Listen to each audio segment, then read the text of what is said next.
Olá, querido ouvinte, muito bom dia a todos. Que a graça e a paz de nosso Senhor Jesus Cristo esteja com todos vocês. Hoje estamos dando continuidade à nossa série da leitura do livro Negócios para a Glória de Deus. Estaremos lendo o capítulo de número 9, que tem por título Emprestar e Tomar Emprestado.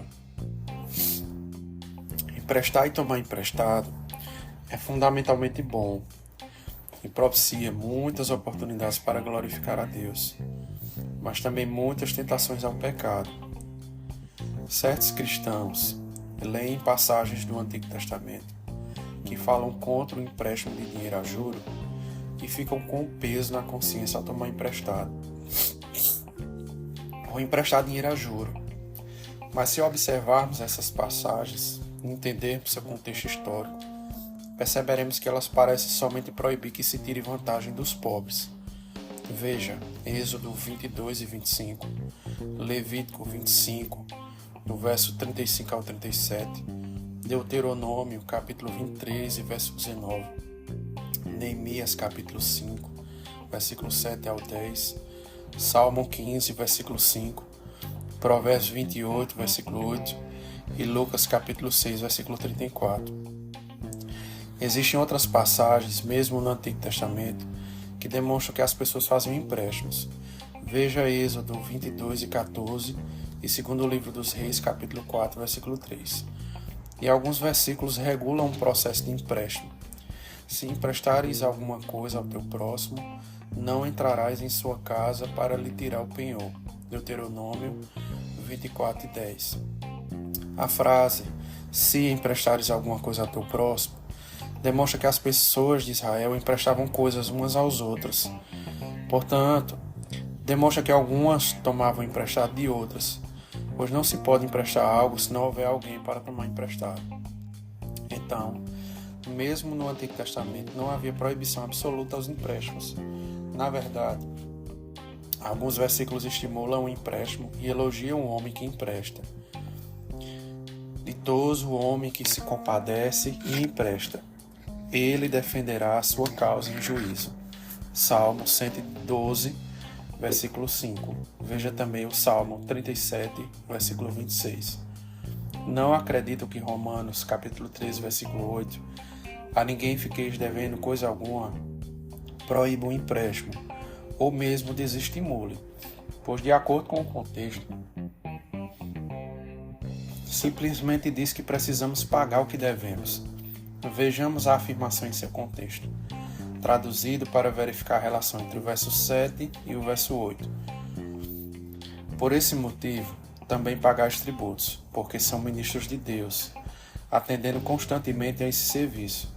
Pagai a todos o que lhes é devido, a quem tributo, tributo, a quem imposto, imposto, a quem respeito, respeito, a quem honra, honra.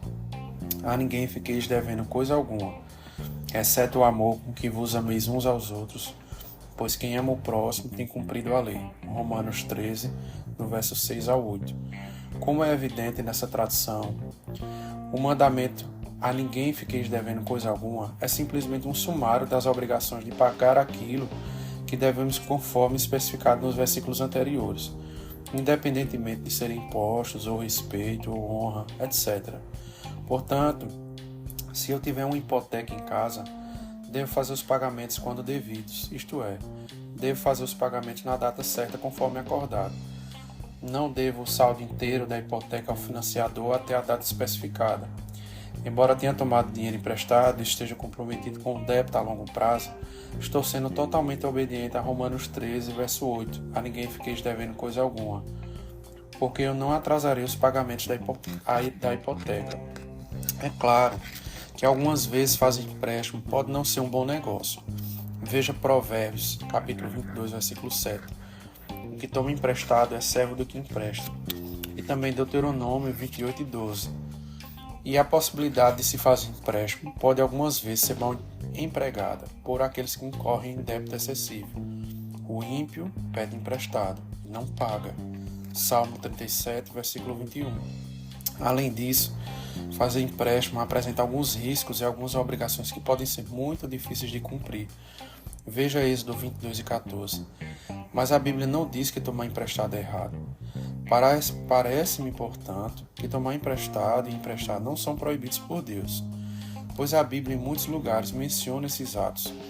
Jesus até parece aprovar o empréstimo de dinheiro a juro, não aos pobres, que necessitam dele para viver, como nas passagens do Antigo Testamento citadas, mas aos banqueiros que tomam emprestado de nós, a fim de usar o dinheiro para ganhar mais dinheiro. Porque Jesus disse: por que não puseste o meu dinheiro no banco? E então na minha vinda o receberia com juros. Na parábola dele, lá em Lucas, capítulo 19, versículo 23. Veja também Mateus, capítulo 25, versículo 27. Quando entendemos o que tomar emprestado realmente é, percebemos que a capacidade de tomar emprestado e emprestar é outro maravilhoso dom de Deus dado a nós, seres humanos. É outra atividade que se passa unicamente entre os humanos, pois animais não tomam emprestado, nem pagam juros. Então pouco podem entender tal processo. O que é tomar emprestado e emprestar? Emprestar é fazer uma transferência temporária de controle de propriedade, mas não da posse em si. Esse processo maravilhoso permite à pessoa que empresta ter uma variedade infinita de escolhas com relação aos seguintes fatores: o controle. Tem uma infinita variedade de escolhas entre conservar alguma coisa ou dispor dela. Eu posso emprestar-lhe meu carro e acompanhá-lo enquanto você faz o que precisa. Emprestar-lhe o veículo para um breve negócio ou sem restrições por um dia, ou uma semana, ou um ano. Ponto B. Quantia. Posso emprestar-lhe um pequeno objeto, como meu canivete ou um objeto grande, como meu carro ou casa, e há toda sorte de escolhas entre esses extremos. E a letra C, ponto B, o risco.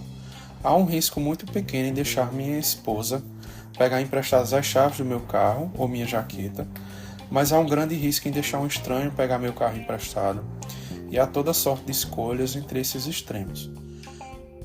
O empréstimo também permite à pessoa que toma emprestado uma infinita variedade de escolhas entre não usar um objeto e possuí-lo. Posso alugar um carro por um dia, uma semana ou um mês. Dessa maneira, permitindo-me usar o carro pouco, moderadamente ou muito, sem precisar possuí-lo. A grande importância de fazer empréstimo e emprestar é que isso multiplica a utilidade de toda a riqueza de uma sociedade. Minha biblioteca pode ter apenas uma cópia de um livro de referência, mas 300 pessoas podem usá-lo no ano. Dessa maneira, dando à comunidade aproximadamente o valor de 300 cópias desse livro se cada pessoa tivesse de comprar um. Tenho um carro no Arizona, mas graças ao processo de tomar emprestado e emprestar, posso viajar de avião para qualquer cidade dos Estados Unidos e fazer uso do serviço de aluguel de carro por um dia, sem precisar ser dono de um carro em outra cidade. A existência do maravilhoso mecanismo de tomar emprestado e emprestar dessa maneira me permite ser dono de 1000 carros, um em cada cidade para onde eu possa querer viajar em todo o mundo. Isso é válido para todas as pessoas na sociedade. O mesmo é válido para quartos de hotel, apartamentos, pousadas no campo, roupas formais para casamentos, caminhões e trailers para fazer mudanças e milhares de outras coisas que podem ser alugadas. Dessa maneira, o processo de tomar emprestado e emprestar multiplica a riqueza disponível no mundo muito mais vezes do que é possível calcular. Os mesmos tipos de benefício se aplicam ao ato de tomar emprestado e emprestar dinheiro. Quando faço um empréstimo de dinheiro para comprar uma casa ou começar um negócio, desfruto da utilidade desse dinheiro, da mesma maneira que desfruto do aluguel de um carro por um determinado período de tempo, sem na verdade ter de possuir o dinheiro. Da mesma maneira que pago uma taxa para alugar um carro, enquanto uso, pago uma taxa de empréstimo pelo dinheiro enquanto uso. Essa taxa de aluguel é chamada de juro. Fazer um empréstimo de dinheiro e usá-lo por algum tempo é muito mais fácil do que obter todo o valor antes de ter o benefício de utilizá-lo. O ato de tomar emprestado e emprestar também possibilita que mais pessoas usem o dinheiro, da mesma maneira que mais pessoas podem usar o carro alugado.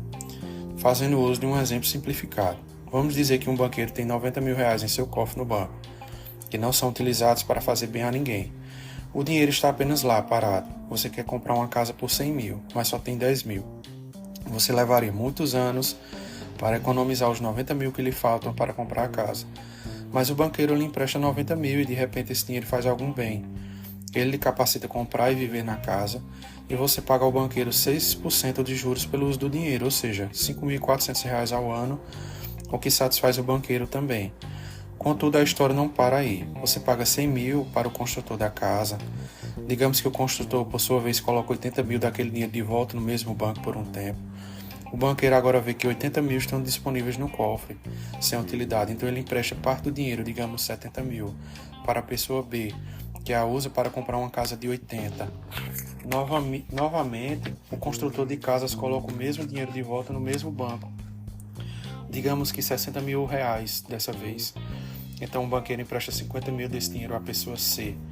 A essa altura, o dinheiro inútil que estava parado no cofre do banco já foi usado 3 vezes para permitir que 3 pessoas diferentes comprassem casas.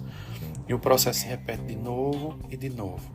Dessa maneira, o processo de tomar emprestado e emprestar multiplica a utilidade do dinheiro muitíssimas vezes. É uma tarefa técnica para os economistas calcular quantas vezes ele multiplica, dadas as várias taxas de juros e outros fatores econômicos. Esse processo não é apenas fumaça e espelhos, sem uma realidade por trás. Você realmente fez uso de 90 mil reais e foi viver na sua própria casa, da mesma maneira que você realmente usou o carro alugado quando visitou outra cidade. A diferença é que você não pode usar o carro alugado e devolvê-lo para ser alugado para outra pessoa ao mesmo tempo, mas pode fazer isso com o dinheiro. O que é válido para a compra da casa é também válido para o início de um negócio. Poucas pessoas têm dinheiro disponível suficiente para comprar equipamentos para começar um negócio novo. Mas quando podemos fazer empréstimos, as pessoas podem colocar o negócio em funcionamento e depois pagar o empréstimo do dinheiro que obtiveram. Os empréstimos para abrir um negócio pequeno estão começando a ter um impacto extraordinário entre os pobres de muitos países no mundo. Por meio do fabuloso processo de empréstimos, a utilidade do dinheiro é multiplicada e mesmo as pessoas muito pobres podem montar um negócio lucrativo e abrir caminho para escapar da miséria. Se não pudéssemos tomar emprestado ou emprestar dinheiro, mas tivéssemos que operar somente na base de dinheiro vivo, o mundo teria um padrão de vida extremamente inferior, não apenas nas nações mais ricas do mundo, mas também nas mais pobres. A existência do sistema de empréstimos possibilita que a quantia total de bens e serviços no mundo seja multiplicada muitas vezes. Dessa maneira, o sistema de empréstimos multiplica fenomenalmente o deleite dado a nós por Deus da criação material e nosso potencial para ser gratos a Ele por todas essas coisas e glorificá-lo por meio do uso delas. No processo de